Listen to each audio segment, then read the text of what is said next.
ഇന്ന് നമ്മൾ പഠിക്കാൻ പോകുന്നത് ബീയിങ്. ഞാൻ ബീയിങ് എന്നതിനെ കുറിച്ചൊക്കെ ഒരു ക്ലാസ് നിങ്ങൾക്ക് എടുത്ത് തന്നിട്ടുണ്ടായിരുന്നു. നിങ്ങളത് ഇപ്പൊ ഇവിടെ ഒരു ലിങ്ക് വരും, ആദ്യം നിങ്ങളത് കേൾക്കുക. അപ്പൊ ബി എന്താണെന്നും ബിയുടെ ഫോംസ് എന്താണെന്നും ഒക്കെ നിങ്ങൾക്ക് വളരെ കൃത്യമായി മനസ്സിലാവും. അപ്പം അതിനകത്ത് നിങ്ങൾക്ക് മനസ്സിലായി ബീയിങ് എന്ന് പറയുന്നത് എന്താണ്? ബിയുടെ കണ്ടിന്യൂസ് ഫോമാണ്, ING ഫോമാണ് നമുക്ക് മനസ്സിലായി. അപ്പൊ നമുക്കിനി ബീയിങ്ങിന്റെ ഉപയോഗം എന്താണെന്ന് നോക്കാം. ബീയിങ് ഇപ്പൊ നിങ്ങൾ ചിന്തിക്കും പ്രസന്റ് ടെൻസ് മാത്രമേ ഉള്ളൂ എന്ന്. അല്ല, ബീയിങ് നമുക്ക് പാസ്റ്റ് ടെൻസിലും ഉപയോഗിക്കാൻ പറ്റും. കാരണം എന്താണ്? ബീയിങ് കണ്ടിന്യൂസ് ആണെന്ന് ഓർത്തു വെക്കുക.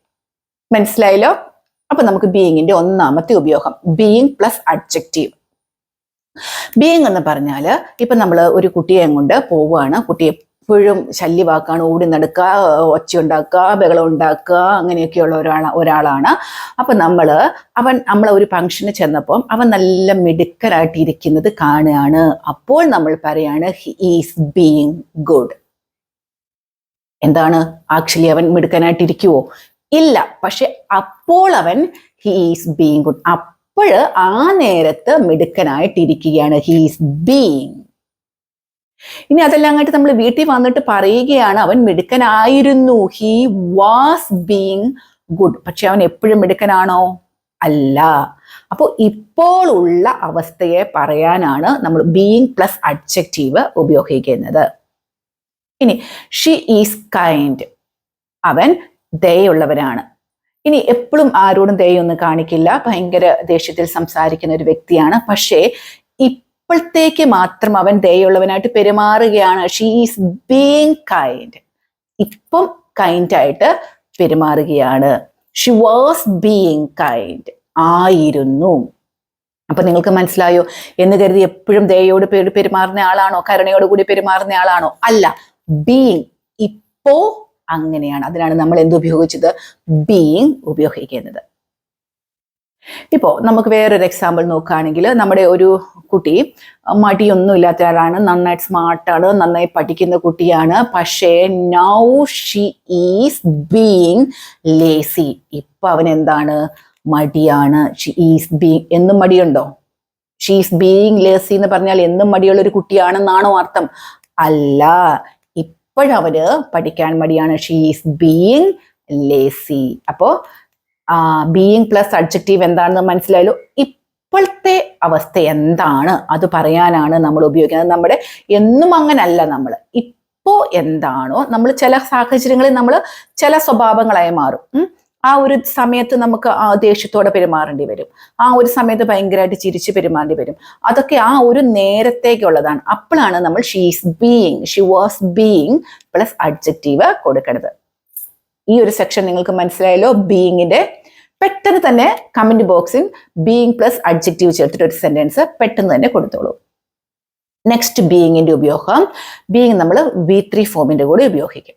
അത് നമ്മൾ പഠിച്ചു കഴിഞ്ഞതാണ്. അത് നിങ്ങൾക്ക് അറിയണമെങ്കിൽ നമ്മൾ പാസീവ് വോയിസ് ക്ലാസ് എടുത്ത് നിങ്ങൾക്ക് തന്നിട്ടുണ്ട്, നിങ്ങൾ അത് കേൾക്കണം.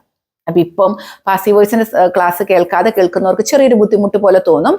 അപ്പോൾ അതിന്റെ ലിങ്കും കൂടെ ഞാൻ നിങ്ങൾക്ക് തരാം, അത് കേൾക്കുക. എന്നിട്ട് വേണം ബീയിങ് ഇവിടെ കേൾക്കാൻ.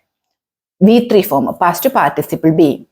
അതായത് എങ്ങനെയാണ് നമ്മൾ പാസീവ് വോയിസ് എന്ന് നിങ്ങൾക്ക് അത് കേട്ടപ്പോൾ മനസ്സിലായല്ലോ അല്ലേ? അപ്പൊ ഞാൻ പറയാണ്,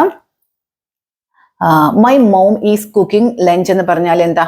എൻ്റെ അമ്മ ഭക്ഷണം ഉണ്ടാക്കുകയാണ്, ഇപ്പൊ ഉണ്ടാക്കുകയാണ്. അപ്പൊ ഞാൻ പറയാണ് lunch is being cooked by mom.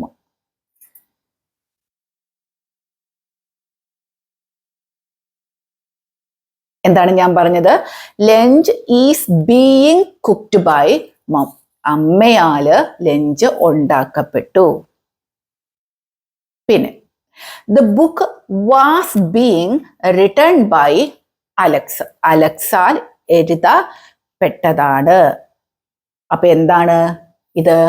അമ്മയാണ് ഭക്ഷണം ഉണ്ടാക്കുന്നത്. ലഞ്ച് ഈസ് ബീയിങ്, ബീയിങ് അവിടെ വന്നു. V3 ആണ് നമ്മൾ ഉപയോഗിച്ചത്. ഇത് നിങ്ങൾക്ക് കൃത്യമായിട്ട് പറയണം. നിങ്ങൾ പാസീവ് വോയിസ് ഞാൻ വളരെ കൃത്യമായി പറഞ്ഞു തന്നിട്ടുണ്ട്, അത് നിങ്ങൾ മനസ്സിലാക്കുക. The book was being written. ING ഒന്നുമല്ല നമ്മൾ കൊടുത്തത്, V3 ആണ് കൊടുത്തിരിക്കുന്നത്, റിട്ടൺ. കാരണം പാസീവ് വോയിസിൽ എന്തില്ല? സബ്ജക്റ്റിന് പ്രാധാന്യമില്ലാത്തതാണ് പാസീവ് വോയിസ്. നമ്മൾ പഠിച്ചു കഴിഞ്ഞതാണ്. അപ്പൊ നിങ്ങൾ ഇതിങ്ങനെ മനസ്സിലാക്കി വെക്കുക. സബ്ജക്റ്റ് ബീയിങ് V3 ഉപയോഗിക്കുന്നത് പാസീവ് വോയിസിലാണെന്ന് ഓർത്ത് വെക്കുക. അത് നമുക്ക് വളരെ കൃത്യമായി നിങ്ങൾ പാസീവ് വോയിസിന്റെ ക്ലാസ് കേട്ടാലേ നിങ്ങൾക്ക് മനസ്സിലാവുള്ളൂ. നെക്സ്റ്റ്, ബീയിങ്ങിന്റെ വേറൊരു ഉപയോഗം. ബീയിങ് നമുക്ക് ബിക്കോസ്, ആസ് ഇതിനൊക്കെ പകരമായിട്ട് ഉപയോഗിക്കാം. ഞാൻ ഈ ബിക്കസിന്റെയും ആസിന്റെയും ക്ലാസ് അടുത്ത ദിവസങ്ങൾ എടുത്തു തരാം കേട്ടോ. കാരണം പറയുന്നതിന് നമുക്ക് ബീയിങ് ഉപയോഗിക്കാം. For example,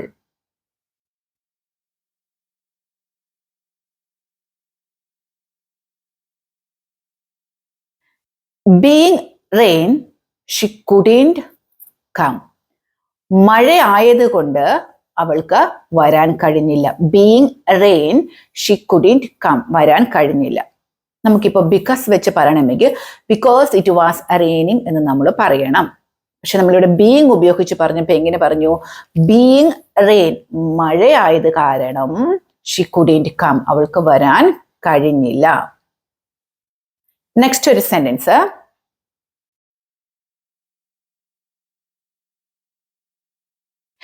being of the low price. Low price കാരണം, being of the low price I bought banana, ഞാൻ ബനാന വാങ്ങിച്ചു. എങ്ങനെയാണ്? ലോ പ്രൈസ്, വില കുറവ് കാരണം. Being of low price, low price കാരണം. ഓഫിന്റെ ഉപയോഗം നമ്മൾ പഠിച്ചിട്ടുണ്ടായിരുന്നു. കാരണം എന്താണ്? ഞാന് കുറച്ച് ബനാന വാങ്ങിച്ചു.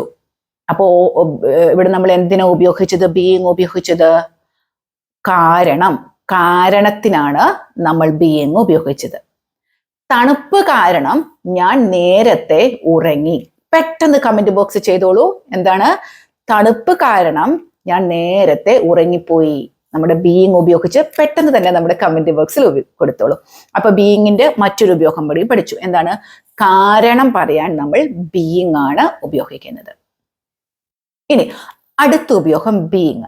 ബീയിങ് എന്ന് പറഞ്ഞാൽ നമ്മുടെ അവസ്ഥ പറയാൻ. അതായത് ഞാൻ എക്സാമ്പിൾ പറയുമ്പോൾ നിങ്ങൾക്ക് മനസ്സിലാവും. ബീയിങ് എ ഫാദർ, ഫാദർ ആയിരിക്കുക, അതായത് അപ്പനായിരിക്കുക, അല്ലെങ്കിൽ ബീയിങ് പാരൻസ്, പേരൻസ് ആയിരിക്കുക, ആ ഒരവസ്ഥ. ബീയിങ് മോം, അമ്മയായിരിക്കുക. ബീയിങ് ടീച്ചർ, ടീച്ചർ ആയിരിക്കുക. ഇതൊക്കെ എന്താണ്? ആ ഒരു അവസ്ഥയാണ് അല്ലെ. ടീച്ചർ ആയിരിക്കുക എന്നൊരവസ്ഥ, പാരൻസ് ആയിരിക്കുക എന്നൊരവസ്ഥ, പിന്നെന്താണ്? ഒരു ഡോക്ടർ ആയിരിക്കുക എന്ന അവസ്ഥ. ബീയിങ് എ ഡോക്ടർ, ഡോക്ടർ ആയിരിക്കുക എന്നൊരവസ്ഥ. അപ്പൊ നമുക്ക് ആ അവസ്ഥയെ പറ്റി പറയാൻ വേണ്ടിയിട്ടും നമ്മൾ ബീയിങ് ആണ് ഉപയോഗിക്കുന്നത്. ഇപ്പൊ നമുക്കിനി സെന്റൻസ് ആക്കാം.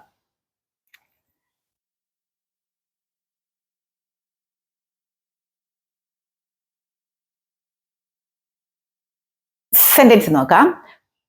Being A student is his requirement. ഒരു സ്റ്റുഡന്റ് ആയിരിക്കുക എന്നത് അവന്റെ ആവശ്യമാണ്. ബീയിങ് എ സ്റ്റുഡന്റ്, സ്റ്റുഡന്റ് ആയിരിക്കുക എന്നത് ഈസ് ഹിസ് റിക്വയർമെന്റ്, അവന്റെ ആവശ്യമാണത്. ഇനി സിമ്പിൾ ആയിട്ടൊന്ന് നോക്കാം. ബീയിങ് എ ഫാദർ, അപ്പനായിരിക്കുക എന്നത് ഇസ് ചലഞ്ചിങ്, ഒരു വെല്ലുവിളിയാണ് അല്ലെ. നമുക്ക് ഇതിനകത്ത് കുറെ നമ്മുടെ കൂടെ അപ്പന്മാരുണ്ട്. അവർക്കറിയാം ജീവിതം ഒരു വെല്ലുവിളിയാണ് അവരുടെ മുമ്പിൽ അല്ലെ. അപ്പൊ എന്താണ്? Being A father is challenging, അതൊരു വെല്ലുവിളിയാണ്, അതൊരു ബുദ്ധിമുട്ട് നിറഞ്ഞതാണ്. അവരവരുടെ ഇഷ്ടങ്ങൾ വേണ്ടെന്ന് വെക്കേണ്ടി വരും. അപ്പൊ ബീയിങ് എ ഫാദർ, ഒരു ഫാദർ ആയിരിക്കുക, ഒരു അപ്പനായിരിക്കുക എന്നുള്ളത് ഈസ് ചലഞ്ചിങ്, ഒരു ബുദ്ധിമുട്ട് നിറഞ്ഞതാണ്. ഇനി ബീയിങ് എ മം, ഒരു അമ്മയാവുക. ബീയിങ് എ മദർ, ഒരു അമ്മയായിരിക്കുക എന്നുള്ളത് എന്താണ്? സ്ത്രീകൾക്ക് മാത്രമുള്ളതാണ്. എങ്ങനെ പറയും? എങ്ങനെ പറയും? Is only for women, women മാത്രമുള്ളതാണ്. എന്താണ്? Being A mother, being A mom, mother ആയിരിക്കുക എന്നൊരവസ്ഥ.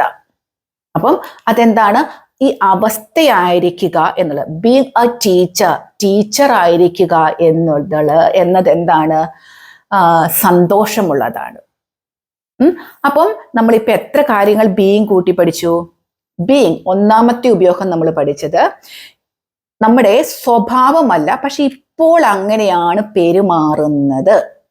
അതിന് നമ്മൾ എന്താ ബി. നമ്മൾ എന്നും നമ്മുടെ അങ്ങനെയല്ല, നമ്മൾ എന്നും അങ്ങനെയല്ല, പക്ഷെ നമ്മൾ ഇപ്പോൾ അങ്ങനെയാണ്. അതിന് നമ്മൾ ബീയിങ് ആണ് ഉപയോഗിക്കുന്നത്.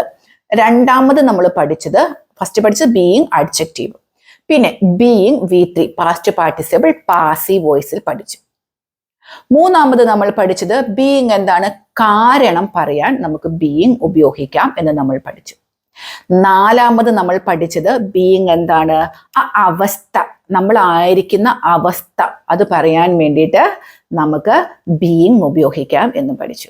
ഇത് വളരെ ഇമ്പോർട്ടൻ്റ് ആയിട്ടുള്ളൊരു കാര്യമാണ്. നിങ്ങൾ ഒത്തിരി സ്ഥലത്ത് ബീയിങ് കാണുമ്പോൾ നിങ്ങൾക്ക് ടെൻഷൻ ഒന്നും വേണ്ട. ഈ ഏതെങ്കിലും ഒരു സാഹചര്യത്തിലായിരിക്കും ബീയിങ് അവിടെ ഉപയോഗിച്ചിരിക്കുന്നത്. അപ്പൊ നിങ്ങൾക്ക് വളരെ ക്ലിയർ ആയിട്ടുണ്ടെന്നാണ് എൻ്റെ വിചാരം ഇരിക്കുന്നത്. നിങ്ങൾക്ക് ഇനി ആർക്കെങ്കിലും സംശയമുണ്ടെങ്കിൽ ബീയിങ്ങിനെ കുറിച്ച് നിങ്ങൾക്ക് താഴെ കമന്റ് ബോക്സിൽ ചോദിക്കാവുന്നതാണ്. ഞാൻ അത് സംശയം തീർത്തു തരുന്നതാണ് കേട്ടോ. അപ്പോൾ ഇന്ന് നിങ്ങൾ ആദ്യം ഇത് കേൾക്കുന്നവർക്ക് സംശയം വരും, എന്താണ് ഇവിടെ ING ഫോം എന്നൊക്കെ. അതുകൊണ്ടാണ് ഞാൻ ആദ്യം പറഞ്ഞത്, ഞാൻ ആദ്യം എടുത്ത ബിയുടെ ക്ലാസ് നിങ്ങൾ വളരെ കൃത്യമായിട്ട് തന്നെ കേൾക്കണം. അത് നിങ്ങൾ പഠിക്കണം. പഠിച്ചതിന് ശേഷം മാത്രമേ ഈ ബീയിങ് നിങ്ങൾ കേൾക്കാവുള്ളൂ. അപ്പൊ ഇന്നത്തെ ക്ലാസ് നിങ്ങൾക്ക് നന്നായിട്ട് പ്രയോജനപ്പെട്ടെന്ന് മനസ്സിലാക്കിയാണ് എനിക്ക് തോന്നുന്നു. ഞാൻ അത്രയും സിമ്പിൾ ആയിട്ടാണ് നിങ്ങൾക്ക് പറഞ്ഞു തന്നിരിക്കുന്നത്. നിങ്ങൾക്ക് ഇഷ്ടപ്പെട്ടെങ്കിൽ, നിങ്ങൾക്ക് മനസ്സിലാകുന്നുണ്ട് എങ്കിൽ നമ്മുടെ ചാനൽ ഒന്ന് സബ്സ്ക്രൈബ് ചെയ്താൽ നിങ്ങൾ മറക്കണ്ട കേട്ടോ. അപ്പൊ മറ്റൊന്ന്, ജൂലൈ 20-ാം തീയതി മുതൽ നമ്മൾ അടുത്ത ബാച്ച് സ്പോക്കൺ ഇംഗ്ലീഷ് തുടങ്ങുകയാണ്. നിങ്ങൾക്ക് താല്പര്യമുള്ളവർക്ക് പെട്ടെന്ന് തന്നെ എൻ്റെ നമ്പറിലോട്ട് കോൺടാക്ട് ചെയ്യാവുന്നതാണ്. അപ്പോൾ അടുത്ത ദിവസം വീണ്ടും ഒരു ക്ലാസ് ആയിട്ട് നമുക്ക് വീണ്ടും കാണാം. താങ്ക്